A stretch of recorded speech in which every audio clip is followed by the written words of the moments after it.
Hello guys, അപ്പോൾ ഇത് ബാംഗ്ലൂരിലെ നമ്മുടെ സെക്കൻഡ് ഡേ ആണ്. യൂബർ എടുത്താണ് കേട്ടോ പോകുന്നത്. ഓട്ടോയാണ് നമ്മൾ എടുക്കുന്നത്. കാര്യം അവിടുത്തെ തിരക്കും കാര്യങ്ങളൊക്കെ വെച്ച് നോക്കുമ്പോൾ ഓട്ടോ തന്നെയായിരിക്കും നല്ലത്.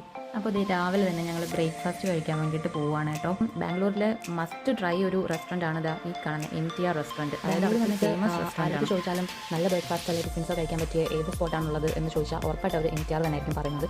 കാര്യം അത്രയ്ക്ക് തിരക്കുമാണ്. നമ്മൾ ചെന്ന് കഴിഞ്ഞാൽ നമുക്ക് അവിടെ പുറത്ത് ഇത്ര സമയം വെയിറ്റ് ചെയ്തിരിക്കണം. കാര്യം അവിടുത്തെ നമുക്ക് സീറ്റ് ആവുന്നത് വരെ. അങ്ങനെ ഞങ്ങൾ ചെന്നു, അതേപോലെ തന്നെ വെയിറ്റ് ചെയ്തു.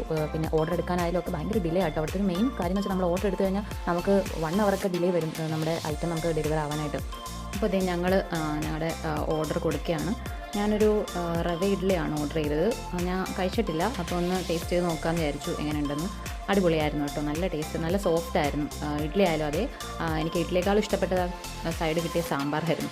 നമ്മുടെ ഇവിടുത്തെ കണക്കല്ല കേട്ടോ, സാമ്പാറൊക്കെ വേറെ ലെവലാണ്. അത്രയ്ക്ക് ടേസ്റ്റ് ആയിരുന്നു സാമ്പാർ. പിന്നെ പുള്ളി ഓർഡർ ചെയ്തത് മസാല ദോശയായിരുന്നു.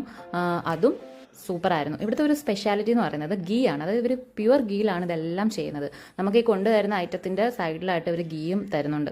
അപ്പോൾ അതൊക്കെ അടിപൊളിയായിരുന്നു കേട്ടോ. അതിനകത്ത് മസാല ആയാലും പിന്നെ ചായ എടുത്തു പറയേണ്ടതാണ്. അടിപൊളി ഫ്ലേവറായിരുന്നു ചായക്കായാലും. നമ്മൾ അങ്ങോട്ട് ചെന്ന് കയറുമ്പോൾ തന്നെ നല്ല ഗീയുടെ ആയാലും ഈ ചായയുടെ ഒക്കെ ആയാലും നല്ലൊരു മണമൊക്കെ അടിച്ചിട്ടാണ് നമ്മൾ ചെന്ന് കയറുന്നത്. അപ്പോൾ ഞാൻ ചായയൊക്കെ നല്ല ആസ്വദിച്ച് കുടിക്കുകയാണ്. ഒരു ചൂടോടെ അത് കുടിക്കുമ്പോൾ ഭയങ്കര ഒരു ഫീലാണ്. ടേസ്റ്റും കൂടെ ഉണ്ടെങ്കിൽ പിന്നെ പറയാൻ വേണ്ട. ഞാനല്ലെങ്കിൽ ഒരു ചായ ഫാനാണ് കേട്ടോ. പിന്നെ എന്ന് പറയുമ്പോൾ അവിടുത്തെ നീറ്റ്നസ് എടുത്ത് പറയണം കേട്ടോ.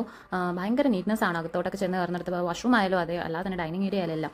അതിനൊരു കാരണം എന്ന് വെച്ച് കഴിഞ്ഞാൽ ഇതായിരിക്കാം, അവിടുത്തെ സ്റ്റാഫ് ആരും ചപ്പലിടത്തില്ല. അവിടെ നിൽക്കുന്ന അകത്തായാലും അതെ, ജോലിക്കാരായാലും അതെ, താഴെയുള്ളവരായാലും അതെ, എല്ലാവരും ചപ്പലിടാതെയാണ് നിൽക്കുന്നത്. അപ്പോൾ അതായിരിക്കും ചിലപ്പോൾ അവിടുത്തെ ഒരു നീറ്റ്നസിനെ എടുത്ത് കാണിക്കുന്ന. ഇനിയാണ് മക്കളെ ട്വിസ്റ്റ്. ഞങ്ങൾ കഴിച്ചെല്ലാം കഴിഞ്ഞ് ഇറങ്ങി വന്നപ്പോഴാണ് എക്സിറ്റ് കാണുന്നില്ല. അതായത് ഫ്രണ്ടിലുള്ള ഡോറെല്ലാം ക്ലോസ് ചെയ്തു. അത്ര തിരക്ക് കാരണം അവർ ക്ലോസ് ചെയ്തു. പിന്നെ ആ ബാക്കിലൂടെ ഊട് വഴി കൂടെയൊക്കെയാണ് എക്സിറ്റ്. അതായിരുന്നു രസം. ഞങ്ങൾ തന്നെ വണ്ടടിച്ചു പോയി.